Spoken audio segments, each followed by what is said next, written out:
Il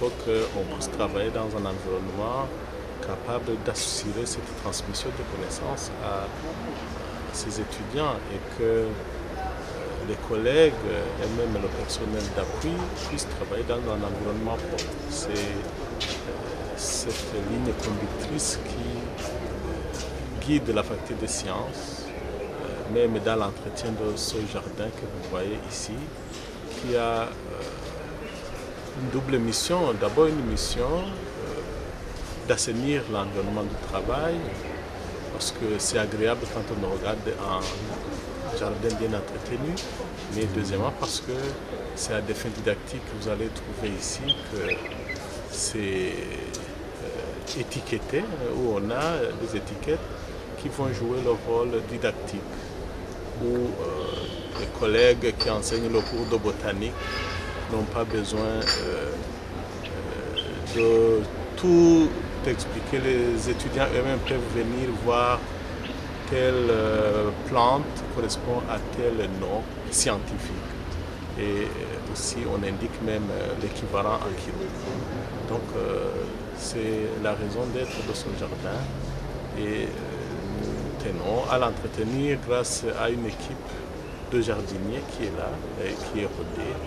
Et avec à la tête de cette équipe, M. Joseph Banguinama, qui a même été primé jusqu'au haut niveau de l'État pour ses prestations qui sont vraiment exemplaires dans notre faculté et qui font la fierté de la faculté. Voilà ce qu'on pourrait dire de ce jardin, voilà ce qu'on pourrait dire de la ligne directive qui mène à assainir un environnement de travail quant à la propreté.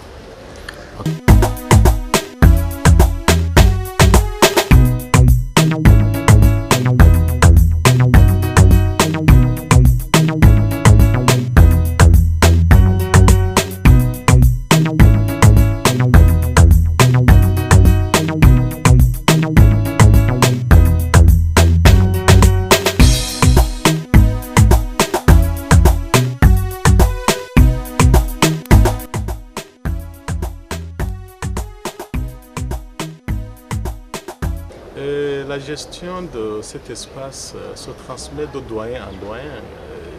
Depuis que j'étais ici les années 90, j'ai toujours trouvé des jardins de la faculté des sciences qui sont des jardins propres et des jardins où des gens extérieurs à la faculté des sciences venaient, même pour prendre des photos. Ça fait une fierté et ça fait qu'on continue à entretenir cette tradition, cette très bonne tradition d'entretenir de bons jardins, comme je le disais, qui répondent à des missions aussi bien d'agrémenter le lieu de travail, mais également des missions didactiques. Et pour autant que je m'en souviens, les collègues qui donnent le cours de botanique, en l'occurrence le professeur Bigenda Marie-José, a participé dans le choix des espèces que vous voyez ici, qui sont à mesure d'agrémenter ces beaux jardins. Et comme après elle, parce qu'elle est actuellement à la retraite, il y a d'autres qui l'ont succédé parce qu'elle a bien préparé sa retraite et sa succession dans ce travail. Les autres qui sont dans ce domaine de botanique accompagnent le doyen et donnent des appuis techniques pour un bon entretien de ces jardins.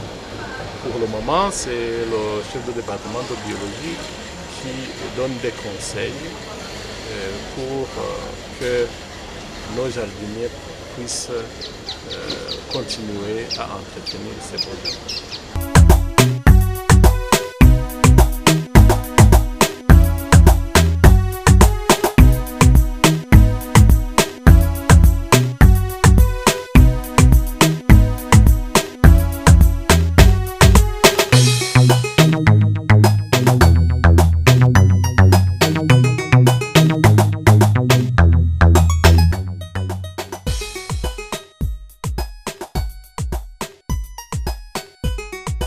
J'ai dit qu'il y a un aspect technique lié à la spécialité de ceux qui ont fait la botanique, mais s'ils sont ici à la faculté des sciences, ils sont en mesure aussi d'aider d'autres facultés s'ils le demandent.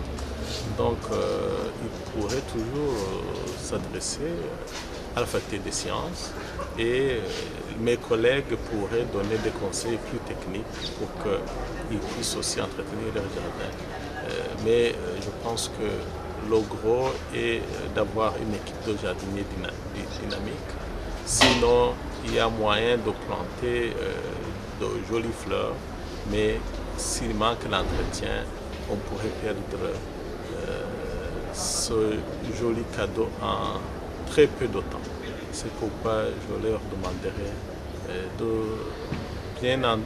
bien s'occuper de leur équipe de jardiniers pour qu'ils puissent, s'ils le veulent bien, venir demander l'aspect technique et l'aspect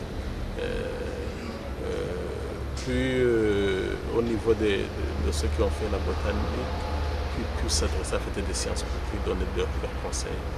Voilà ce que je peux dire.